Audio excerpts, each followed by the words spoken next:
Hello, you're watching News Mongolian MNB World. I'm your host, Ayunda Basenho. Our top stories. 1,434 COVID-19 cases and 12 additional deaths reported.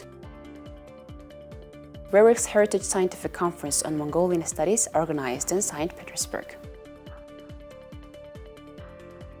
Students of 6 universities are donating blood. For other news, stay tuned.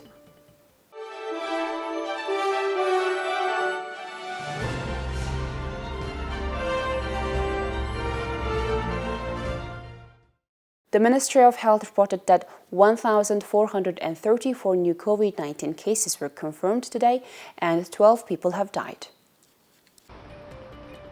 The Ministry of Health today on November 3 has reported that 1,434 new COVID-19 cases were detected in the past 24 hours after tests were carried out at PCR laboratories across the country. Unfortunately, 12 patients, 8 women and 4 men, all with underlying health conditions, died of COVID-19 complications. All new cases are of domestic transmission, 1,043 out of which were confirmed in Ulaanbaatar, and the remaining 390 were confirmed in the provinces. 15,299 COVID-19 patients are being treated at hospitals nationwide. Additionally, 43,439 patients are being treated at home. Among the 15,299 COVID-19 patients being treated at hospitals nationwide, 7,014 are showing mild symptoms of illness and 295 are in critical condition. Currently in Mongolia, 2.25 million people have received their first COVID-19 vaccine dose nationwide, and over 2.14 million have received a second dose of vaccine. Also, nearly 400,000 people have received the booster shot so far. On the occasion of the 100th anniversary of diplomatic relations between Mongolia and Russia, a scientific conference on the life and achievements of Russian painter, archaeologist and scientist Nicholas Roerich was held in St. Petersburg, Russia. Russian painter, archaeologist and scientist Nicholas Konstantinovich Roerich has introduced Mongolian tradition and culture to scholars from around the world. Scholars who study the life, works, and the family of Nicholas Roerich attended the scientific conference on his life. Mongolian researchers and scholars also attended this conference online. The scientific conference, held annually under the theme Roerich's Heritage, was organized by St. Petersburg University and the State Hermitage Museum in collaboration with the Roerich's Shambhala Mongolian Museum and the Roerich's Family Museum Institute. 3 speeches were given by Mongolian scholars. These scholars are Glaret Батам Очир, Батсайхан Очирбат, and the from representative of the museum. The former General Secretary of the International Mongolian Studies Center and academician Bira played a key role in promoting the cooperation between the museums of both countries. He was a student and follower of Yuri Roerich, son of Nicholas Roerich. During that period, Mongolian studies were thriving internationally, and also the first Congress of Mongolists was organized in Ulaanbaatar in 1959. This year marks the 100th anniversary of Mongolian-Russian diplomatic relations. Mr. Roerich was a great scientist and orientalist. I think he was a very intelligent person, real representative of St. Petersburg, the cultural center of Russia. Our museum preserves not only artifacts from life of Roerich, but also his archaeological findings. International awards named after Nicholas Roerich were handed over during the academic conference. Mongolian Hero of Labor and academician Bira and the former president of Mongolia, Batolak, are the previous recipients of Nicholas Roerich Prize from Mongolia. Works of Nikolai Konstantinovich Roerich are spreading across Russia, USA, India, the UK, France and Mongolia. His family members are all renowned and have an interesting story behind them. For these reasons, I'm drawn to the research of this family. Премия имени Николая Рериха We have successfully organized the international conference on Nicholas Roerich. As a tradition, the awards were delivered in 5 categories. The prize of the preservation of the cultural heritage and peacekeeping was handed over to the Lama and the 102nd Khanten Tripa, Kyabje Rizong Rinpoche. We hope to further develop mutually beneficial cultural relations in the future. In 1935, leaders of 21 countries signed the Roerich Pact on protecting the sanctity of cultural heritage. Back then, people didn't fully grasp the idea of what cultural heritage was all about, but nowadays, scholars from around the world pay more attention to the understanding and protection of cultural heritage. The One Drop of Blood Full Life campaign is organized jointly by the National Center for Blood Transfusion of Mongolia and the National University of Medical Sciences in order to increase blood reserves. And within the framework of this campaign, university students are actively donating their blood. Blood is collected from about 600 to 650 people weekly to build up a sufficient supply of blood products. So far, 300 to 350 people have been donating blood daily. So the students of 6 universities joined this campaign. According to doctors, 3 types of blood products are produced from one person's blood and distributed to hospitals.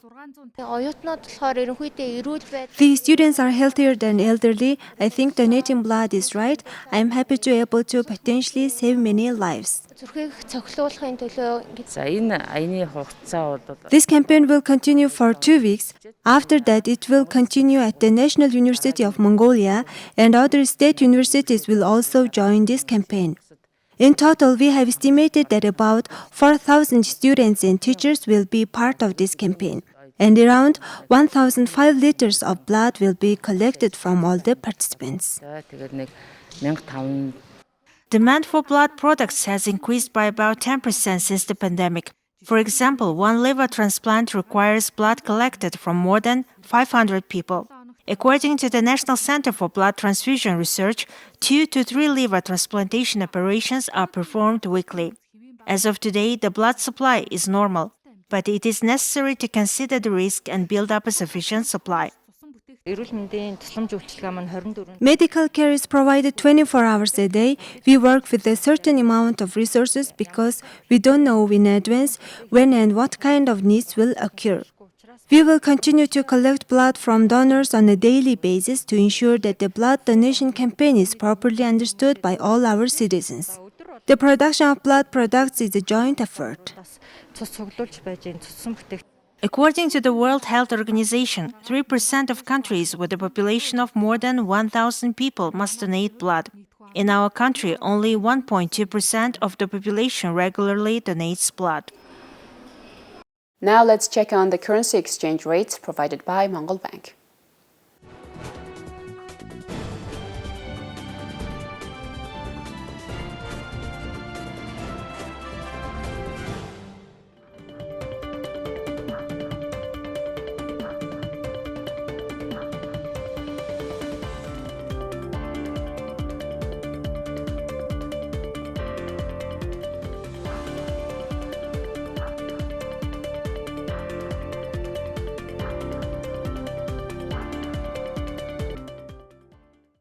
The International Boxing Association Men's World Championships are in their 9th day in Belgrade, Serbia.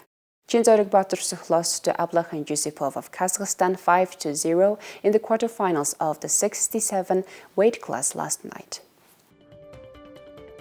The AIBA World Championships for adult boxing continue in Belgrade, Serbia. Yesterday, Chinzoruk and Kairten fought to decide whether to become a World Championship medalists. Kairten fought with the Belarusian athlete Evgeny Karmelchik for the semi-final, but our athlete ended his competition by decision of the judge. Chinzoruk lost to Kazakhstan's Albayhan Jasupov 0-5 in the semi-finals. 8 Mongolian boxers who competed at the World Boxing Championships have finished their competition. Ilhamar Kharkhu lost to Kazakhstan's Erik Tamirjanov 5-0 in the first round. In the 51 kg weight category, Ihmand Kharkhu lost to Masoud Yusufzadeh of Azerbaijan 4-1 in the first round. In the top 32 in the 60 kg weight class, Oyun Batır Todlo lost to Finland's Arslan Hatayev. Atom Batır Bienpirden lost 4-1 to Parapat Yosun Gaon of Thailand. In the 60 kg weight class, Michelle Batumir lost to Lai Chuan of Taiwan. In the 54 weight class, in Hamilton Bairsachen lost to Jabali Bridi of Barbados 4-1. And here's the weather forecast for major cities around the world.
Well, that's it for today. Thank you for staying tuned with us on News Mongolia.